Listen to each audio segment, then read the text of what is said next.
Here we're standing at Statoil General Conference with Hedda Lighting, Milton Lighting.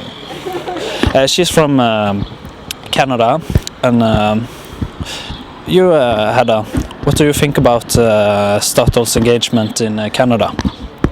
I think Statoil is one of probably almost every oil company on Earth that's invested in tar sands. It's the biggest human development project on Earth.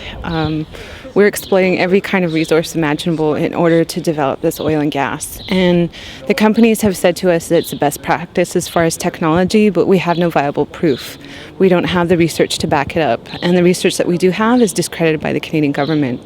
When it comes to Statoil, it's a different company in the sense that it's owned by the state, therefore it's owned by the people. And we really hope that Norway and the people here will understand the violation of human rights and the violation of treaty rights to Native people, but also to all people, because it's so energy intensive and it causes so much destruction and greenhouse gases that it could be the tipping point for climate change.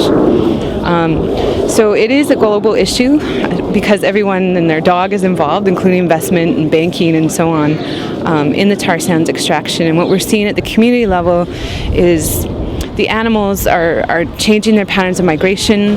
They're showing up with cancer, with cysts. The fish, the moose, every kind of animal that you can think of is showing up with these kinds of cancers and malformities.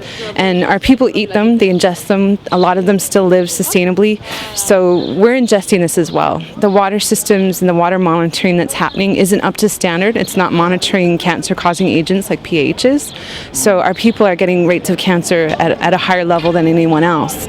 And the communities definitely see the alarm. They're seeing the impact from communities right where the open pit mining is done, the tar sands pits are, but also the in-situ drilling. And so we know that they want to expand this as much as they can. And we're really hoping that the world stops this kind of development, because Canadian tar sands are not only the place where tar sands exist. They exist in places like Madagascar and the Congo, the Trinidad and Tobago, in Russia. There are small bits of it in Europe. And these are not best practice technologies. And if this is happening to our people, it will happen to other people globally. And we're supposed to be one of the best countries to live in the world as far as human rights standards, but that's not the case. And so you've seen a lot of First Nations involved in litigation now against the Canadian government and naming companies as the plaintiffs in those court cases, and that's going to continue to happen.